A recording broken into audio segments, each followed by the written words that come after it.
All right, welcome back to the Black Diamond Authority podcast. For our next topic, we're going to discuss video games and the landscape of it. So, Kid Shogun, a couple of questions for you.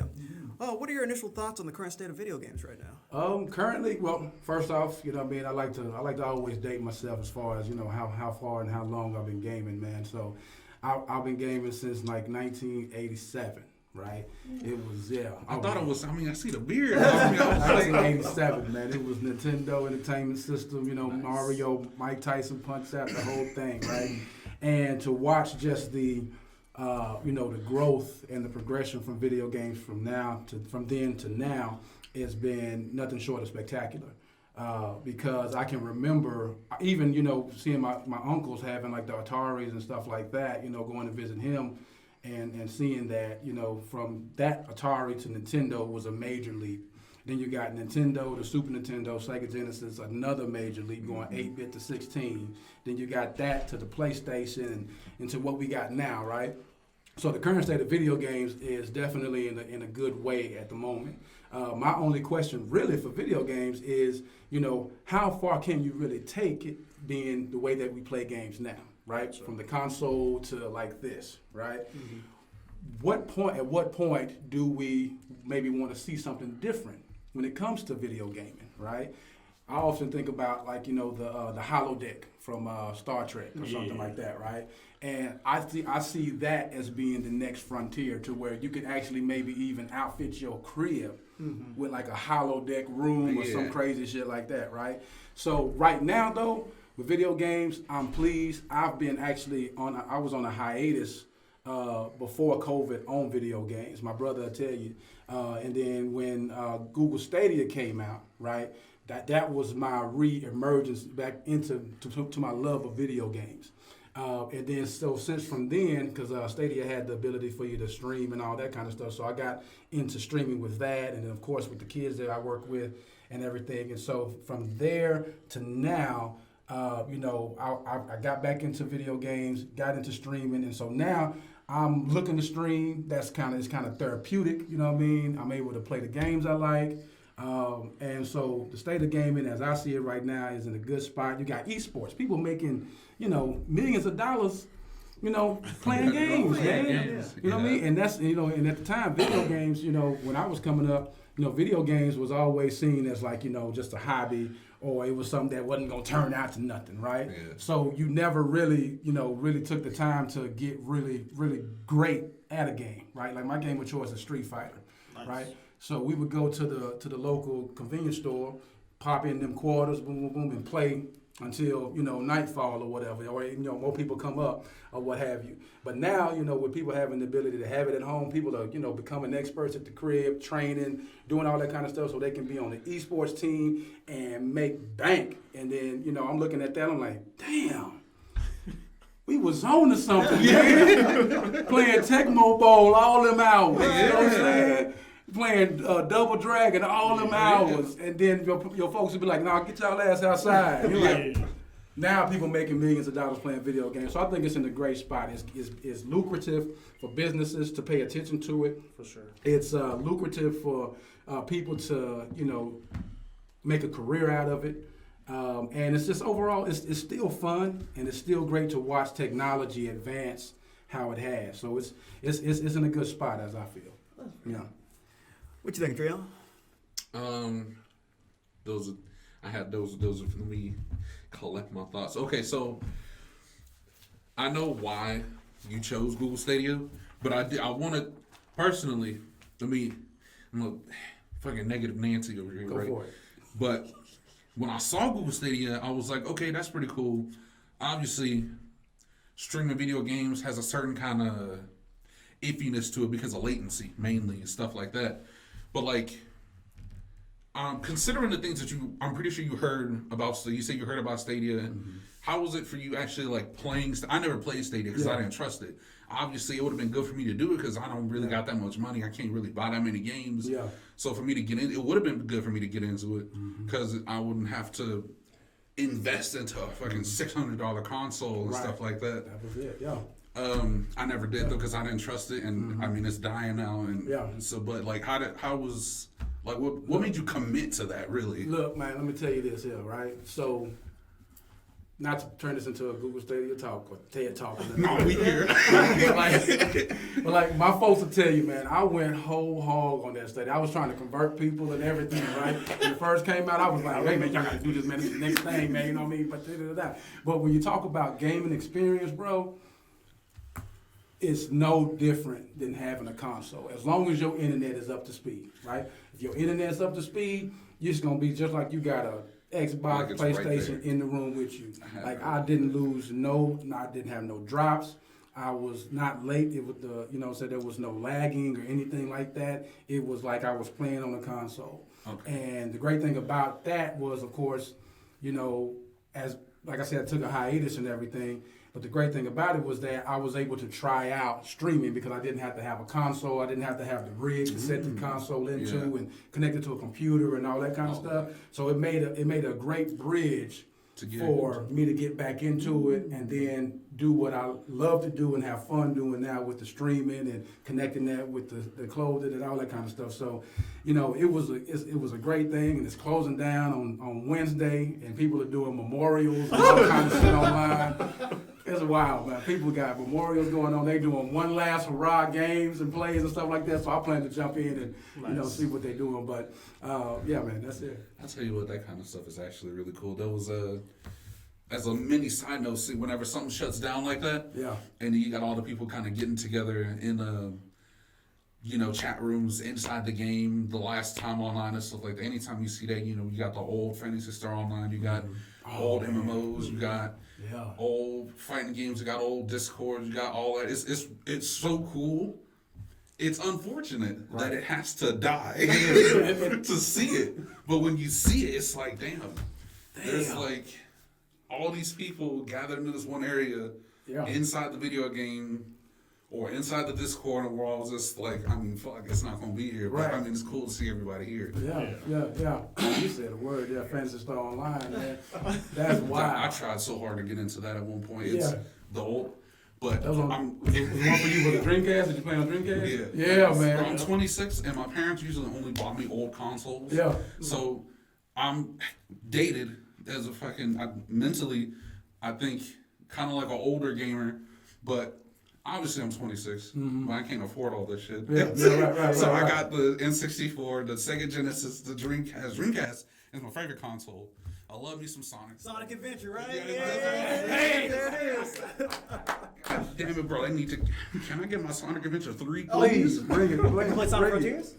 I ain't gonna look. I mean, it might be the closest thing we get to it for a long time. It's pretty good. It looks so. It looks nice. A little quip about Sonic. The people need to kind of get their shit together about the story, because the story for Sonic Frontiers is actually like really good. Not only compared to Sonic, what was the last one? Forces, I think. Yeah, Forces is shit. But the story for Forces was like, but in terms of the story for Frontiers, it's like really good, in my opinion. These are opinions. I heard that they said that they're trying to take Frontiers' story and kind of move with that to keep some continuity. Because right now, Sonic, we really ain't got no continuity. Right. We had generations, we had colors. It was just pieced different. So right now they're trying to take that and run with it. I hope they do. But when you had said, when Kid Shogun has said about having entire rooms dedicated to streaming or to video games, VR, obviously. VR, of course, yes. Just to share a little story, me and Amos had went to in 2019 when we was Pokemon Go and this shit. In Austin, Texas, there's the Domain, a place called the Domain, and they got Microsoft stores, Apple stores, a bunch of different stores. Like, it's a really cool place. There was a Microsoft store at that time that had their streaming, the Oculus set up. So we was at the time he gained less than I did, but I guess I could say he kept up with the games part less than I did, but he had more opportunities to play than I did. I kept up with it more, so I was like, Oculus, let's go play, because I ain't got the money to do that. Let's do it. So when he got into it, he got out. He was trying to hold his composure. He was sweating. He came out. We played Robo Recall. He was sweating. He came. He was like, "Man, hey, look, It ain't that good, but it's good. that's I think about that shit all the time. I want to get VR because it's so fun actually being in there and seeing it like that. That's the only time I ever actually got to do VR.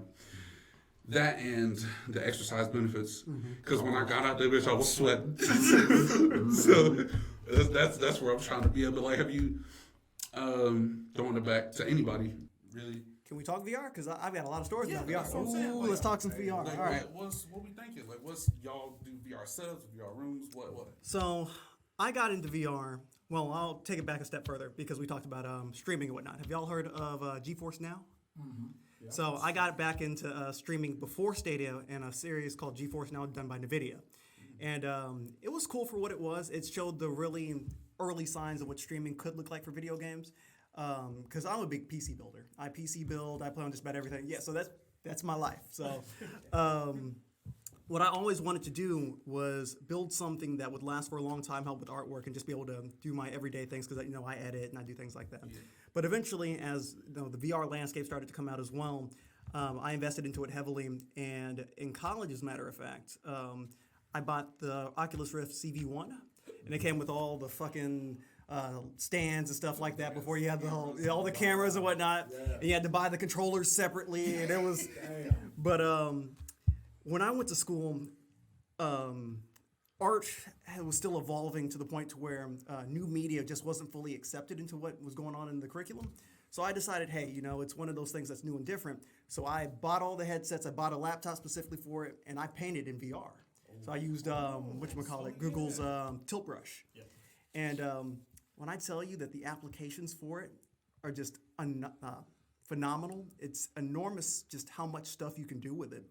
From there, I invested in the next one? The Rift S. I have both, the Quest 1 and 2. My uncle, who actually got me into it, I tried his HTC Vive, so I've tried all of them. And so I've seen the progression of how things go. And I think that eventually we're going to get to that point to where, like you said, the holodeck and stuff, we'll get there. Microsoft had the HoloLens, which does augmented reality, which is the next bridge between the two gaps. And I think if we can do that, that's the next evolution of art. And I know we haven't touched on the segment yet, but I know AI and things like that, introducing more computers into art, I think, is what's going to progress what we do as a people, as a community. Mm-hmm.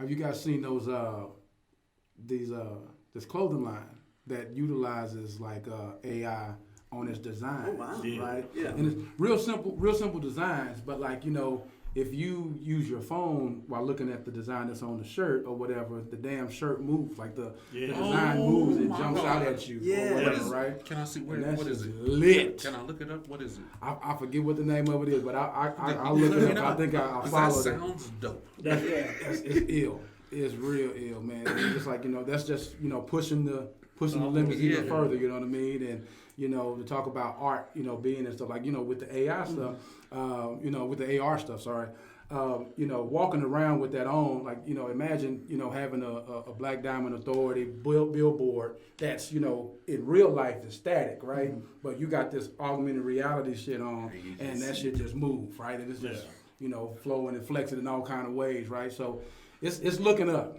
It's looking up for all things technology, digital, video, you name it. And form factor for everything is getting so much smaller and so much more accessible for people, which is so much better for being able to make sure that things get pushed forward, which is really good.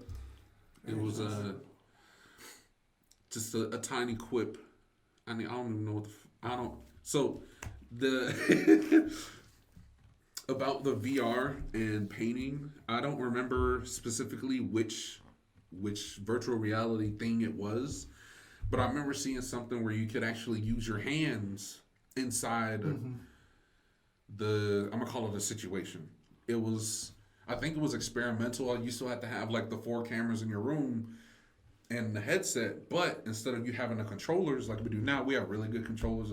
I think it's Oculus or the Quest Pro 2 controllers. Mm-hmm. Those are apparently like really good, but something that I saw was that you were able to use your hands inside the VR space. So it was mainly for painting. There were no games. Mm-hmm. So, use your hands to paint and stuff like that inside the area the same way that you said for the Google one. And I thought that was sick. I haven't really seen anything for it since. Yeah. But I mean, we getting there. Yeah, for sure. And I don't want to get to the point of where we're like cyberpunk.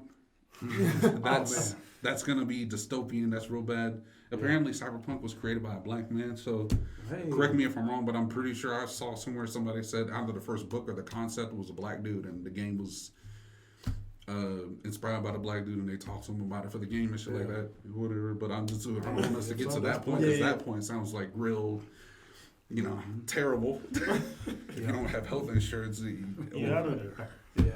They already don't want to pay for stuff. Yeah. They're not going to pay for you to implant no chip in you. They ain't going to pay for no prosthetics. They ain't going to pay for none of that, man. For sure. So like with everything, when it takes off, markets become saturated. So streaming, what platforms are you looking at using when you stream? When I stream, I only know one, which is YouTube right now. Okay. And I mean, I like YouTube's interface. I'm of course exploring it more, getting to know more about it, reading the analytics and understanding more about how you can become a YouTube partner and, monetization and all that kind of stuff. Because, mind you, YouTube, like everything, like every business, started off as just a place where, hey, if you're doing some videos, throw it up here. Exactly, yeah. Put it up here. But didn't nobody think about, like, I'm going to be YouTube famous, or I'm going to be, this and that. And so it's really evolved to where now, that's people's, like, income, like, all the way, right? Right.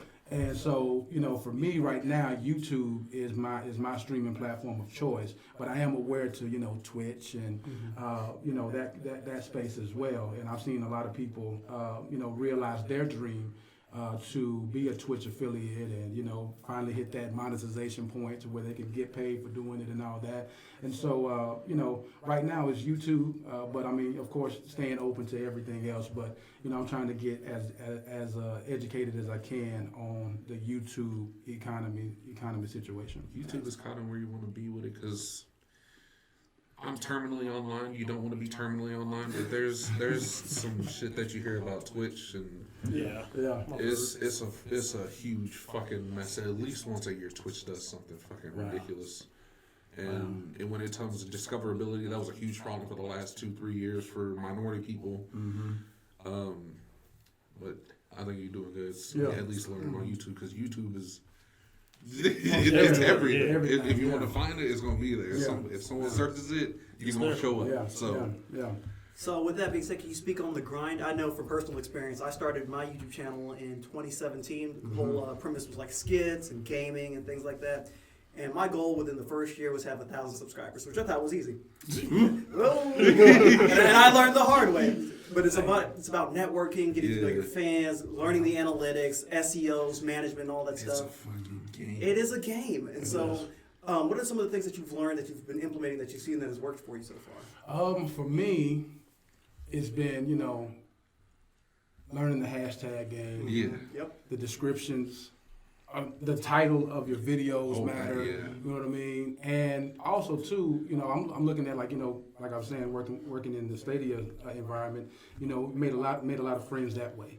But I've seen people who working with Stadia or whatnot. They've been on YouTube for years, playing video games and doing that kind of stuff.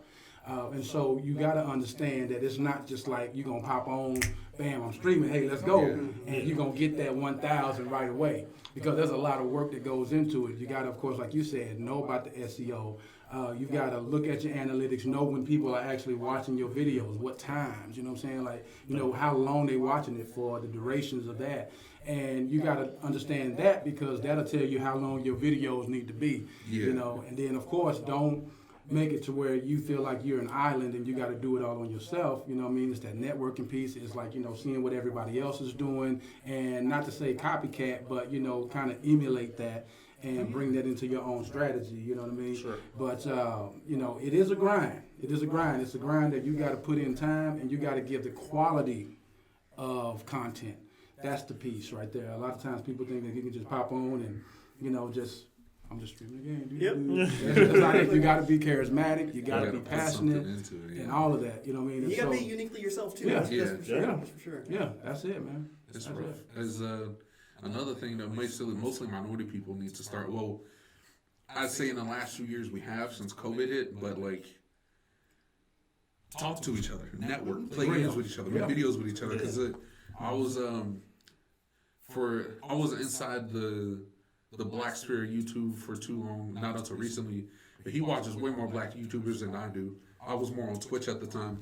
But it's like, now they do, Burleezy, that's the only one I remember, right off the top of who. Oh, got you. So you got like RDC, six-man squad, promotes and put other black streamers on. Then you got like Berlin or Burleezy, who does his own thing with Easy Gang, bringing on about 6-7 individual gamers on. And then you have Amp, even though they're right now going through possibly getting canceled. Amp but was, Kai, yeah. Okay. They had about 8 or 9 different separate black streamers all come together and try to, look out for each other, promote each other, and go forward. And it didn't really happen till probably 4 or 5 years ago. Yeah, that's what I was saying. It doesn't kick off the same way it does for everybody else unless we get together and we do stuff. Oh man, I can't remember his name. I remember, as I said, my memory's not that good. The guy who created the Billy Bounce, I forgot his name, but you looking at me like I'm crazy. Do y'all not remember this man? He made some funny ass videos. He makes skits. There was a guy called Nowsy that used to work with him. Okay, so they used to make videos together on Instagram all the time. It didn't really kick off for us minority folk until we started doing stuff like that. And now we got all the groups. Like you said, RDC was another. He got a big-ass group of people. But again, I don't remember all the names off the top of my head, but there's a lot of different big groups of people getting it together, doing it with their friends and stuff, getting it all. That's what we needed, and now we got it. Yeah, for sure. It's funny you bring up RDC. I went to college with them, as a matter of fact. So I got to see some of the times that they would set up places, to shoot some of the videos and whatnot, and it would inspire a lot of people to be like, hey, I think I could do that too. Actually, me and my friends thought we could do the same thing. So that might pop off too. But no, like you said, it takes, the idea of being resilient and trying to see what works, what doesn't work, and staying consistent for one thing. Because a lot of people are like, okay, I'm going to do it. And then it doesn't work after the first few months, and then they drop off. And then if you're not consistent with it, you're never going to figure out what you need to do. Right. So having that passion. If you stop doing it, you're back at zero again. You know what I'm saying? Because the momentum don't pick up when you stop and then you start again. You know what I'm saying? So you just got to go ahead and stay with it, stay in it, and make it, hit that wall until you knock it down. For sure. Just keep on hitting that joint, man. Stay with it for you might have had the same 5 people, but it's the same 5 It's people. the same riding five. with you. They still riding. Yeah. They still riding. And one more thing I just want to add. For my people out there that's watching these people's videos, man, if you see yourself watching their videos more than 3 times in a month, go ahead and hit that damn subscribe button. Yes. Yeah. Go on and hit that subscribe button. I feel like that's a good number. Oh my God, dude, there are so many people that I know where I'm like, my parents, my friends, it was you for a little bit. I was like, bro, are we watching these people videos every day? Can you make an account and subscribe? Like the video, bro? I will say the main reason why I was like that was in the beginning, you didn't need to sign in for YouTube. So because if I had to subscribe, I had to make an account. I was like, I ain't trying to do it. I'm just going to watch the video, man. Support these people, But bro. now, since you got to make an account for sure, go ahead. Subscribe. It helps us out. If you subscribe, you like the video. You'll get to see it first. You don't have to be like, oh, I didn't know they dropped one last week. No, you got notified. It got helps us. notified. It helps us all out. To know that you watch it, you like it, keep going. Yeah. Cause we all got them people outside of video games. We all got them videos that we go to for whatever kind of little more educational purpose or whatever, right? Whether it's crypto, whether it's cooking food or something. If you're going to them more than 3 times in a month, shit, go on, give them a subscribe, man. I pretty much like I had gotten into the habit, I don't know if it's a good or bad habit, but every single video I clicked on, I liked it first and then I watched it. Yeah. And if I didn't like it, I don't like it. But it supports them. Hey, Don't forget to like the Sir, video. you are a gem if you're doing that. I'll forget. If I like it, I'm like, damn, this is nice. And I'll just leave. I'll forget to like the video. Yeah. Because like for us, we got like 2,000 subscribers, but barely any likes at all. So it's like I'm so conflicted. Like, should I tell them to just You gotta like it remind but then these it's people. also like, but I like the subscribers. So what's going on? So what should I we choose? deep into this video. Off rip, like the video. If you don't like it, unlike the video. Yeah, it's like I want you to subscribe, but I want you to watch too. Yeah, I want you to really watch. Yeah. I'm filming this for a reason. Don't come back. Yeah. So BDA is trying to have a conglomerate of YouTubers that are gamers, right? So Yes. tell us something about that. So the goal is to, like we were saying earlier, help those individuals who might be missing what will get them noticed, or help them fill in the blank for them to be successful. And our job is to fill that void. So you might have chosen the right games, you might have the right charisma, you might be able to, be actually good at the game first try, but if you don't know how to promote it properly, it's useless. You're just going to be talking to that camera for years. Yeah. So our goal is to help you figure out what you're missing and get you kind of on I wouldn't say so much a regiment because it kind of sounds forced, but I would say kind of a structure of what to do for the situation of kind of, I guess you would say, making sure you're hitting your marks for success. So that's your subscribers going up, that's your likes, that's your retention coming in. That's obviously the benefit of a paycheck coming in from either us or from YouTube.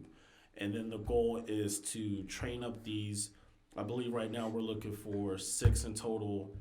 And once we find those perfect 6, to join the esports team, which will be led by Treon towards the future, and pretty much get out there, travel, and do what you're already wanting to do, is be a gamer. But now you get to travel, participate in the esports for opportunities to win cash, travel, and network. It's one of those jobs where you can have fun and be professional at the same time. But we want you to be successful way beforehand, so you're not like stressed the whole time. And that's kind of what we're focusing on this year. Very nice. So do you guys have about a timeline for about when you want to start the esports circuit? I have no idea, honestly. I've been meaning to want to talk to Amos about it because as much as I've been terminally online and watching a bunch of different esports organizations come up and fall the fuck right back down. For sure. And it's a particular kind of esports organization that people have been doing has been just going up in flames. Like I don't know if you remember, y'all play Fortnite? Yes. Yeah. So y'all used to watch Fortnite content a lot, maybe? Give or take. Yeah. Okay, so there was one guy that I remember off the top of my head. His name was Daquan. Yeah. Okay, Westbrook's? I don't know his last name. That's Westbrook's name. Yeah. He was a popular Twitch streamer. He just went by Daquan. Did he wear a do-rag?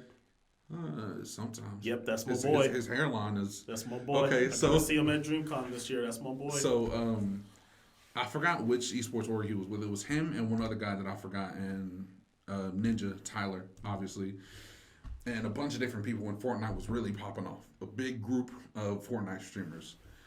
I think it was TSM that they had recently made a house with. Nice. Streamer houses falling the fuck apart. You don't. Wow. Esports orgs, if you don't do it, I think 100 Thieves, I want to say, I'm they familiar with have them. a big esports building and they do all that shit there, but they're doing it right. I don't know what they do, but they're not going up in flames like everybody else is. I guess you don't want to do a streamer house. You got you a big building that you do everything in. You do your podcasts. You got your, you go there, make your videos. You get the streamer, do whatever you need, but you don't live there. Yeah. That's, I guess, the problem was people living in the house was creating all the issues. Gotcha. Yeah. So you got to definitely work to try and not duplicate that Yeah, fault or whatnot. doing it is. Got a heavy task ahead of you guys. That's why I was like, I don't know how to talk about it because some work and some don't, and it's hard. But that's on that side. The other side is, personally, as we said earlier, motivation is my issue, and I ain't got money for video games and shit like that. At one point, I wanted to make videos, and I don't. It's a lot. To me, I mean, the main ideas I have to keep the team tight is treat it like a job first. So I wouldn't do a streaming house with 6 strangers that don't know each other from nothing. I feel like they should, quote unquote, clock in first to see what that synergy looks like. And if it don't work, then we didn't waste the time doing like Big Brother's house, pretty much. Doing that type of situation where you just got chaos. And it's better that way, in that way of just having, you do your own channels, and then the experiment would be the Unity channel of let's get them all together and we run through a lot of collaborative games together. Yeah. And that would be the make or break to see who goes, who stays, what works, what doesn't, and if it should work at all. Usually, And it then works. if it does work, then we figure out the best esports situation based on what they're like to play compared to what they want to play. And then in that situation, train them up for the upcoming contest. And I think doing it that way, one, they're still doing what they want to do. Two, if A and B don't like each other, but it's not a group don't like each other, then that's fine. We'll figure it out. Clock in, clock out, treat it like a job. Y'all ain't got to be best friends. But once it gets to a point where, Treon, I could trust him on a first-person shooter, so yeah, let's do Call of Duty. It should be like, cool, I can lean on him where I can look out for people as he's taking majority of the shots. And it should be that type of synergy within and outside of the clock in. So that outside would be during the competitions, traveling out. So it's one of those things where if they don't know how to act right at home, which would be Black Diamond Authority, I sure can't trust them to act right in public when we go out into the competitions. There you go. So that'd be my way of betting. Yes, sir. Yeah. Quick mention for the streamers I mentioned earlier. I love all them people. I used to fucking binge watch all them folks. It ain't no shade. It's just an example because we all saw it. There was a lot of personal issues. It's a lot of people don't understand. Personalities are a very important thing because, like, it works here because we all have a single goal. But when people don't share the same goals or they don't have at least the empathy enough to not step on your goals or your dreams, it always falls apart. It might not happen immediately, but down the road, Yeah.